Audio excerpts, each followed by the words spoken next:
నా చిన్ననాటి నుంచి ఇక్కడ వరద పాశం పోసేది.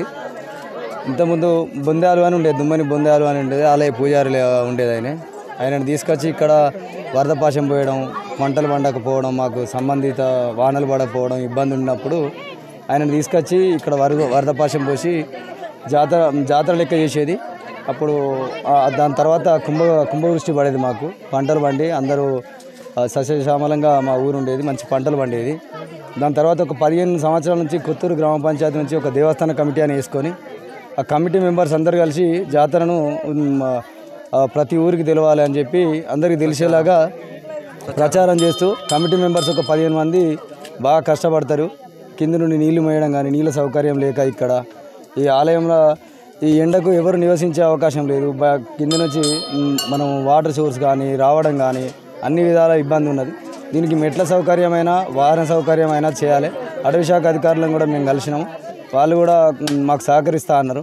మా అక్క సీతక్క గారు కూడా కొంచెం మాకు సహకరిస్తే ఇక్కడున్న ఆలయం అభివృద్ధి చెందుతుంది, మాకు కూడా మంచి జరుగుతుంది. తద్వారా ఇది టూరిజం హబ్గా కూడా మారే అవకాశం ఉంటుంది. Tourist place.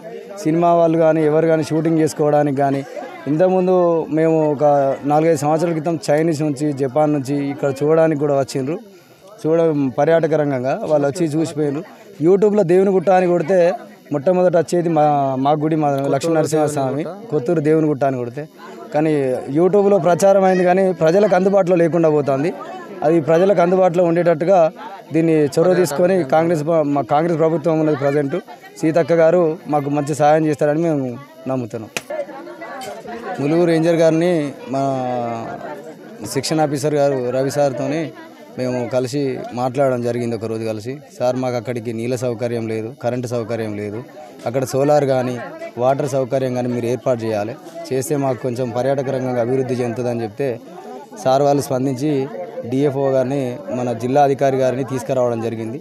జిల్లా అధికారి గారు కూడా మీకు సహకరిస్తాం, మీ కమిటీ మెంబర్స్ అయితే ఎవరైతే ఉన్నారో ఏ నిధులు కావాలి మీకు, పార్కు కానీ కోనేరు కానీ పైన ఉన్న కుంటను రిపేర్ చేయడం కానీ, ఈ గుడికి సంబంధించి సోలారు పెట్టడం కానీ ఏ అంశాలు అయితే ఉన్నాయో ఒక 10 అంశాలను రాసి ఇవ్వమంటే మొన్న రాసి దేవస్థాన కమిటీ నుంచి వారికి రాసి ఇవ్వడం జరిగింది.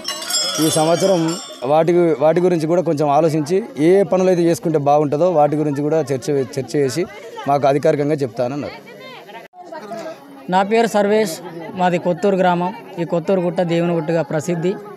నాకు తెలిసి ఒక 20-30 సంవత్సరాలు నేను చూస్తున్నాను. ఇది విష్ణుకుండికలు అనే రాజులు భారతదేశాన్ని పరిపాలించినప్పటి చరిత్ర. ఆ టైంలో బౌద్ధ ఆలయం ఇది. దీని మీద చర్చ కూడా జరిగింది. చాలా సైంటిస్ట్ వచ్చి కూడా పరిశోధన చేసిండు.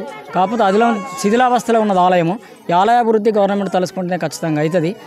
అందులో భాగంగా గజస్తంభం ధ్వంసమైంది, కాంపౌండ్ ధ్వంసమైంది, కోనేరు ధ్వంసమైంది, రహదారి లేదు, వెహికల్ రావడానికి వేరు లేదు, వాతావరణం కరెక్ట్ లేదు, వచ్చి ప్రజలు ఉండి నివసించడానికి నీడ లేదు, రావడానికి ఆయాసపడుతున్నారు. అభివృద్ధి చేయాలని గవర్నమెంట్ మేము కోరుతున్నాము. తప్పకుండా ఈ కాంగ్రెస్ ప్రభుత్వం దీన్ని చర్య తీసుకొని మంత్రి దృష్టి తీసుకుపోయి, మంత్రి సీతక్క గారు దీని మీద దృష్టి పెట్టి పర్యాటక కేంద్రంగా అభివృద్ధి చేసి ఇక్కడ కోనేరు కానీ, వాటర్ కానీ, పంపు సిస్టమ్ కానీ, రహదారి కానీ, మెట్లు కానీ ఇవన్నీ చేసి దీన్ని అభివృద్ధిలోకి తేవాలి. దాదాపు విష్ణుకుండికలను రాజులు పరిపాలించినప్పటి చరిత్ర. దీన్ని మన ఆలయ సంపద, ఇది మన భారతదేశ సంపద. దీన్ని మనం రాబోయే తరానికి కూడా దీన్ని ఇంకా డెవలప్ చేసి పర్యాటకంగా అభివృద్ధి చేయాలన్న మనవి.